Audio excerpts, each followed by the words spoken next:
ભારતની વધુ એક કુદરતી સંપત્તિ બરબાદ થવા માટે જઈ રહી છે અને તેને બરબાદ કરનાર બીજું કોઈ નહીં પણ આપણા અંધભક્તોના દત્તક પિતાજીની સરકાર છે.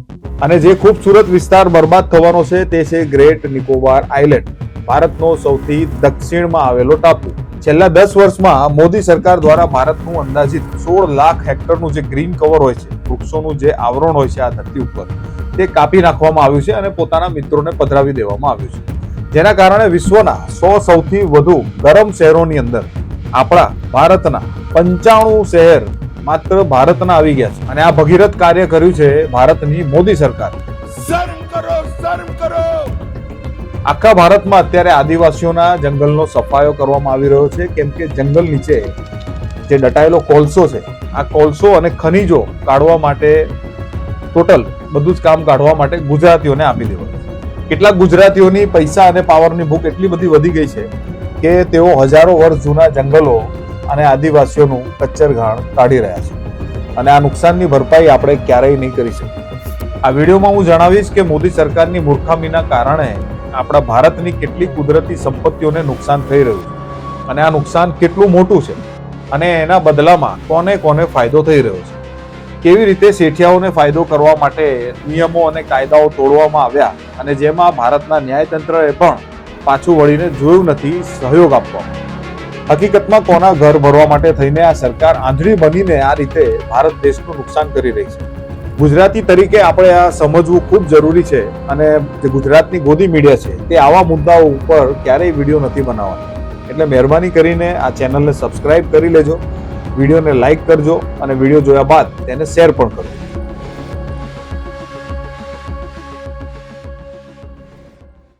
અત્યારે આખા ભારતમાં ગ્રેટ નિકોબાર પ્રોજેક્ટને લઈને ખૂબ ચર્ચા ચાલી રહી છે, જે કહેવાય છે કે 80 થી લઈને 90,000 કરોડ રૂપિયાનો પ્રોજેક્ટ છે અને જેનો વિપક્ષો, પર્યાવરણ એક્ટિવિસ્ટો અને ત્યાંના નિકોબાર આઇલેન્ડના જે સ્થાનિક આદિવાસીઓ છે તે ભરપૂર વિરોધ કરી રહ્યા છે. તો સૌથી પહેલા જોઈએ કે ભારતના અંધભક્તોના જે મહાદેવ છે તે શું બરબાદ કરવા જઈ રહ્યા છે. તો આ છે ભારતનો દક્ષિણ છેડો, સૌથી દક્ષિણ છેડા પર આવેલો નિકોબાર ટાપુ, જે બેહદ ખૂબસૂરત ટાપુ છે. 1450 સ્ક્વેર કિલોમીટરની આસપાસનો આ ટાપુ છે અને આ ટાપુ હજારો વર્ષથી ત્યાં રહેતા આદિવાસીઓનું ઘર છે, એમનો વિસ્તાર છે, એમનું જીવન એના ઉપર ટકેલું છે, જે હજારો વર્ષથી ત્યાં રહે છે. અને બીજું, તેઓ બહારી દુનિયાના સંપર્કમાં પણ નથી આવતા.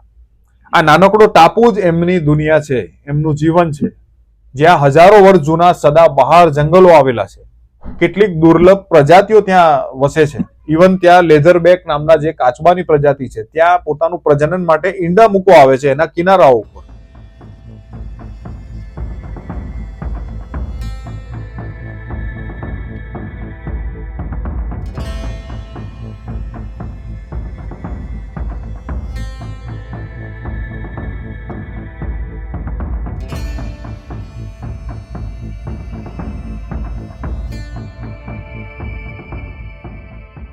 સૌથી મહત્વનું છે આ ટાપુની આસપાસ આવેલી કોરલ રીફ, જે પરવાળા કહેવાય છે.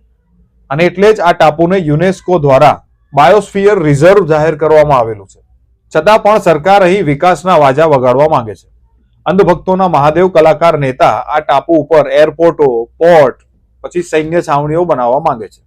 સાથે સાથે હોટેલો, શેઠિયાઓને મોજ મસ્તી કરવા માટેના રિઝોર્ટો, એ બધું તો અલગ, જેમાં બિચારા આદિવાસીઓને મહેનત મજદૂરી કરવી પડશે. હવે આ પ્રોજેક્ટને લઈને સરકારનું શું કહેવું છે તે આપણે જોઈએ. हमारे लिए एनवायरमेंट ये आर्टिकल ऑफ फेथ है. ये कन्वीनियंस के काम करने का हमारा काम नहीं है. हम ये मानते हैं. हम एक्सप्लॉयटेशन ऑफ नेचर में विश्वास नहीं करते.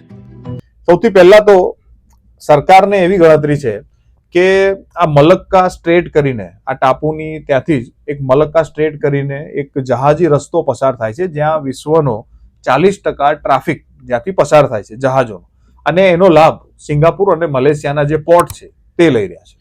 એટલે એક ગુજરાતીની આ ધંધા ઉપર નજર બગડી કે ભાઈ સિંગાપુર ને મલેશિયા વાળા કમાય છે તો હું કેમ ના કમાઈ લઉં. એટલે આ ગુજરાતીના ધંધા માટે થઈને કહેવાય છે કે ત્યાં પોર્ટ વિકસાવવાની વાત થઈ રહી છે, જેથી આ સમગ્ર જે ટ્રાફિક છે એ ટ્રાફિકનો લાભ લઈ શકાય અને રૂપિયા છાપી શકાય. હવે અહીં સૌથી મોટો પ્રશ્ન એ છે કે આ પોર્ટ સરકાર બનાવવા માંગે છે કે પછી સરકાર અદાણીને આ પોર્ટ આપવા માંગે છે. કારણ કે પોર્ટની પછી શરતો જ એવી મૂકવામાં આવશે કે જેથી એનો લાભ માત્ર અદાણી જ લઈ શકે. जोर जोर से बोल के लोगों को स्कीमें बता दे। હવે જો અહીંયા પોર્ટ બનશે, ત્યાં અવર જવર થશે મોટા મોટા જહાજોની, એટલે પરવાળાના જે ખડકો છે એ તો ટોટલ બરબાદ થઈ જશે. એક એવી જીવ સૃષ્ટિ બરબાદ થઈ જશે જે હજારો વર્ષ પછી બની છે. બીજું, આ મોદી સરકાર એમ કહી રહી છે કે અહીંયા લશ્કરી થાણું બનાવવું છે, કારણ કે હિન્દ મહાસાગર ઉપર નજર રાખવા માટે અહીંયા એક લશ્કરી મથક હોવું ખૂબ જરૂરી છે. અને સુરક્ષાની દ્રષ્ટિએ આ વાત, તો ત્યાં આગળ આ પોર્ટ બનાવવું કે લશ્કરી છાવણી બનાવવી ખૂબ જરૂરી છે. હવે તમે વિચારો કે હિન્દ મહાસાગરમાં જો આપણે વોચ રાખવી જોઈએ તો મોટા મોટા યુદ્ધ જહાજો છે ભારત માટે, એ યુદ્ધ જહાજો ત્યાં મોકલી દેવા જોઈએ. શું ત્યાંથી એ જહાજો તરતા તરતા આખા એરિયામાં નજર ના રાખી શકે? અમેરિકા આજે આખા વિશ્વમાં આવા જહાજોના માધ્યમથી પોતાની નજર રાખી રહ્યું છે, પોતાની પેઠ બનાવી રહ્યું છે. તો શું ભારત સરકાર એવું ન કરી શકે? શું એક ટાપુને બરબાદ કરવો જરૂરી જ છે? કે પછી મૂળ ઉદ્દેશ્ય છે અદાણી જેવા શેઠિયાઓને પોર્ટ આપવો અને પછી આ પોર્ટમાંથી અઢળક પૈસો કમાવવો? કારણ કે આ ગુજરાતનો આ શેઠિયો ભારતના મોટા ભાગના જે પોર્ટ્સ છે એ પોર્ટ પર કબજો કરીને બેઠા છે. એના તમામ પોર્ટ્સ એમના અંડરમાં કામ કરી રહ્યા છે. એટલે પોર્ટની જે આ ભૂખ છે એ ભૂખ એમની સમાપ્ત થવાની જ નથી.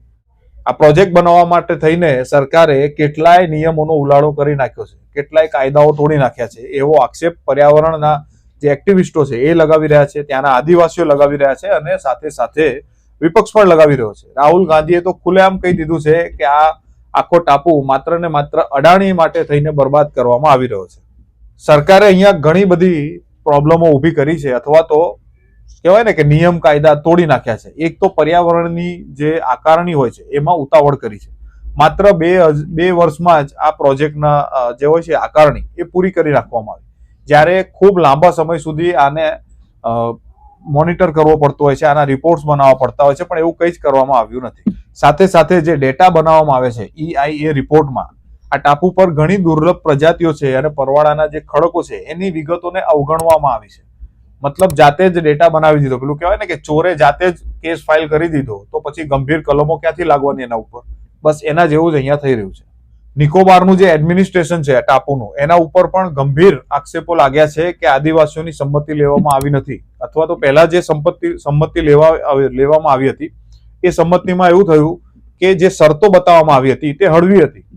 ત્યારબાદ આદિવાસીઓને ખબર પડી કે આમાં તો અમારી જમીનો જઈ રહી છે, અમારા જંગલો બરબાદ થઈ રહ્યા છે, અમારો આખો દરિયા કિનારો બરબાદ થઈ રહ્યો છે, આજીવિકા ખતમ થઈ જશે. ત્યારબાદ આદિવાસીઓએ આ સંમતિને રદબાતલ ઠેરવી અને તેનો વિરોધ કરવાનું ચાલુ કર્યું. સાથે સાથે આદિવાસીઓ માટે જે સંરક્ષણના નિયમો હતા, તેમના પરિસીમનના જે નિયમો હતા, તેમાં પણ ખોટી રીતે પરિસીમાંકન કરાઈને આ આખો પ્રોજેક્ટ પાસ કરી દેવાયો છે, એવા આક્ષેપો આદિવાસીઓ લગાવે છે અને સોશિયલ અને પર્યાવરણના જે એક્ટિવિસ્ટો છે તે લગાવી રહ્યા છે. બીજી ખાસ વાત જે વિપક્ષ અને ત્યાંના લોકો પણ લગાવી રહ્યા છે કે સરકાર સુરક્ષાનો બહાનો આપીને ટેગ મારીને આ પ્રોજેક્ટ પાસ કરાવી રહી છે. તમે જોયું હશે કે ભારતમાં પણ કોઈ પણ વિરોધીને શાંત કરવો હોય તો ભારત સરકાર શું કરે છે? જેમ કે સોનમ વાંગચુકમાં રાષ્ટ્રીય સુરક્ષાનો NSA લગાવીને કેટલાય જે એક્ટિવિસ્ટો છે, જે વિરોધ કરનારા લોકો છે, એમને જેલમાં ઠૂંસી દીધા છે. તો સુરક્ષાનો ઉપયોગ આ સરકાર પોતાની ઢાલ તરીકે કરી રહી છે. સુરક્ષાનો બહાનું આપીને આ ટાપુને બરબાદ કરવાનું પૂરો પ્લાનિંગ આ મોદી સરકારે કરી લીધો હોય તેવો આક્ષેપ ત્યાંના આદિવાસી લગાવી રહ્યા છે. કારણ કે જો સુરક્ષા માટે મેં અગાઉ જેમ કીધું કે તમારે હિન્દ મહાસાગરમાં મોટા મોટા જહાજો તરતા મૂકી દેવા જોઈએ. આજનો ટેકનોલોજીનો જમાનો છે, સેટેલાઇટ છે.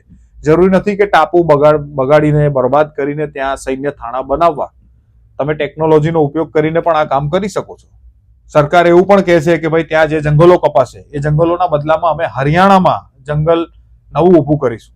તો હજારો વર્ષ પછી જે જંગલ તૈયાર થયું છે, જે ઇકોસિસ્ટમ તૈયાર થઈ છે, શું તે અહીંયા 5-10 વર્ષમાં તૈયાર થઈ જશે? અહીંના જે ઝાડ બરબાદ થયા છે, અહીંનું જે પર્યાવરણ બરબાદ થયું છે, એની ભરપાઈ હરિયાણાનું જંગલ કરી લેશે. હરિયાણામાં પોતે 3.5% જંગલ રહ્યા છે હવે, બાકી બધું ત્યાં કપાઈ ગયું છે. ત્યાં શું આવા વિસ્તારમાં તમે જંગલ બનાવી શકશો? જો આપણે એમ કહી દઈએ કે નરેન્દ્ર મોદીને ભારતથી ઉઠાવીને પાકિસ્તાનના પ્રધાનમંત્રી બનાવી દો, તો શું નરેન્દ્ર મોદી તૈયાર થશે? ક્યારેય નહીં થાય. इस सज्जन को क्या तकलीफ है भाई? क्या तकलीफ है इनको? અને સૌથી મોટી સમસ્યા ટાપુની જે છે એ છે ભૂકંપીય એક્ટિવિટી. મતલબ કે આ ટાપુ જે છે એ સક્રિય ભૂકંપ ઝોનમાં આવે છે, અને અગાઉ ત્યાં સુનામી અને ભૂકંપ આવ્યો હતો, જેના કારણે થઈને આખા ટાપુમાં 1.5 થી 4.5 મીટર સુધી જમીન પાણીમાં ધસી ગઈ હતી.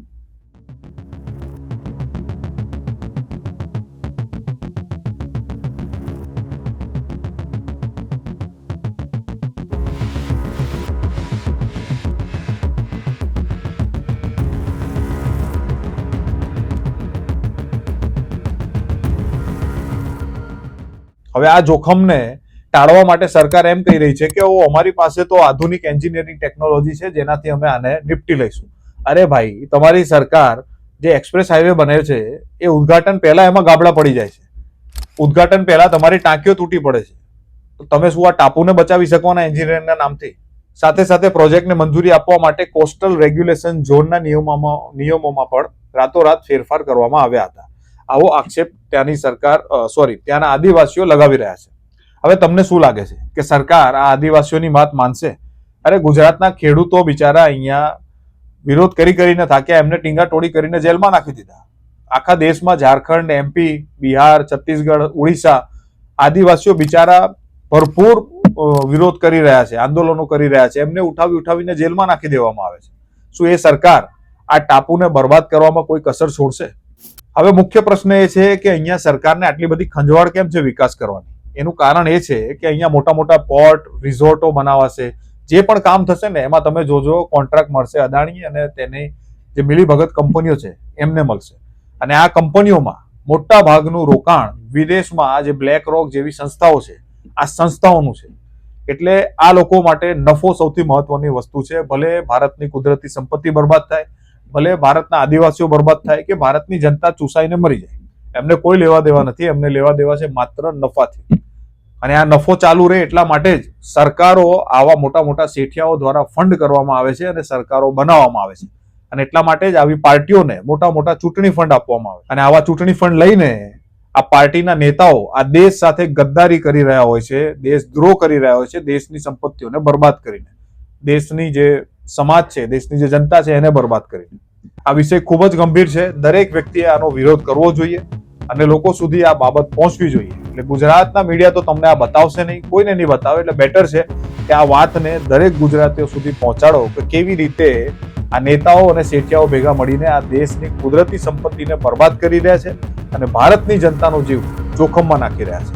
એટલે વિડીયોને શેર કરી દેજો, લાઈક કરી દેજો અને કોમેન્ટ કરીને તમારો અભિપ્રાય ખાસ જણાવજો.